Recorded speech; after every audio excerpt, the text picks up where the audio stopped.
Let's begin with foreign policy. You gave a major foreign policy speech yesterday. Here's what jumped out at me. In Syria, you said you'd identify members of the opposition and ensure they obtained arms to defeat Bashar al-Assad's tanks.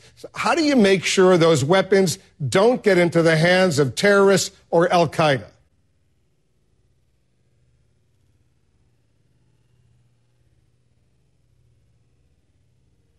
Speaking of Iran, the Israeli Prime Minister Benjamin Netanyahu, as you know, he was at the United Nations recently, and he literally drew a red line as far as Iran and its nuclear program is concerned. Here's the question. Is there any daylight between you and the Prime Minister?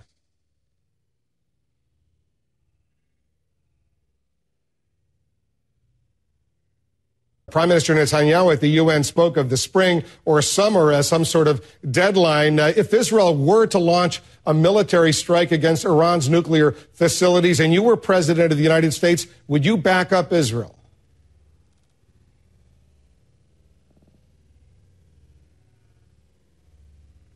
Let's move to issue number one here in the United States, the economy. The Obama campaign flatly says you're lying about the cost of your tax plan, your proposed tax reforms. So far, you haven't released a lot of the specifics about eliminating various deductions or loopholes or whatever. You've said that your tax cuts would be revenue neutral. You wouldn't add to the deficit. So let's go through how you would do that, specifically home mortgage deductions, charitable contributions. Are you ready to remove those? What's going on?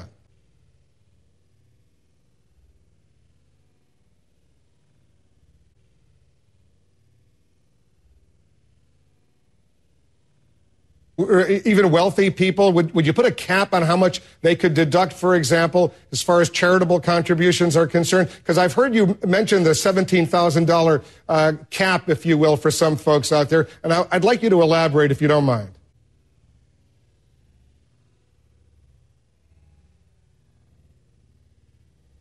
And so they will pay exactly the same, even though you're going to lower the income tax rates for people making, let's say, more than $250,000 a year. But you're going to eliminate some loopholes and deductions, exemptions, tax credits. Is that what I'm hearing?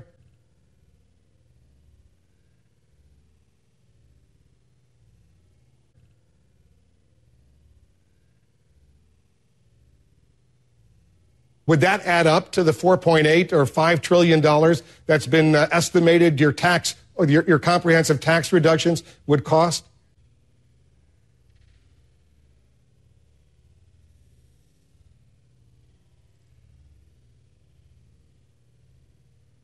That 47% comment that you made, it's caused you a lot of grief. As you know, there's been a change in your position over these past few weeks. It went from you were initially saying once that tape came out that you weren't exactly elegantly stating your position. Later, and more recently, you said you were completely wrong. I'm curious, Governor, how did that evolution in your thinking go on from the initial reaction once that tape came out to what you said the other day that you were completely wrong?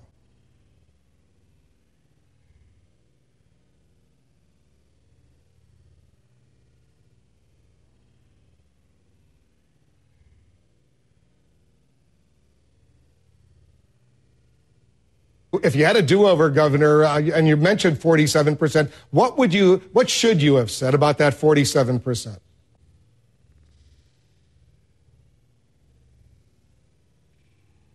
A quick question on Big Bird. Was that a mistake to bring it up in the debate?